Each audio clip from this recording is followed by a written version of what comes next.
வணக்கம் மக்களே. Healthy morning breakfast தான் இன்றைக்கி பார்க்க போகிறோம். பச்சரிசி 1 டம்ளர், எந்த டம்ளரில் எடுக்கிறோமோ அதே டம்ளரில் பூங்குழ அரிசி, அப்படி இல்லைன்னா இட்லி அரிசி 2 டம்ளர் போட்டுக்கலாம். நான் இன்றைக்கி சிகப்பரிசி இட்லி செய்ய போகிறேன், அதனால் 2 டம்ளர் சிகப்பரிசி எடுத்திருக்கேன். அதையும் போட்டுக்கலாம். நல்லா கழுவி 3 டைம் 4 டைம் நல்லா கழுவி ஊற வச்சுக்கலாம்.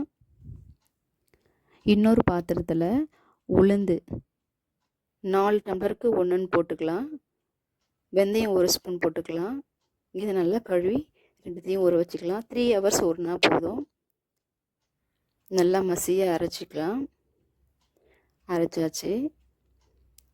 நான் காலையில் ஊற்றுறதுக்காக ஒரு பாத்திரத்தில் எடுத்து வச்சுருந்தேன். நல்லா பொங்கியிருக்கு பாருங்கள், சூப்பராக இருக்குது.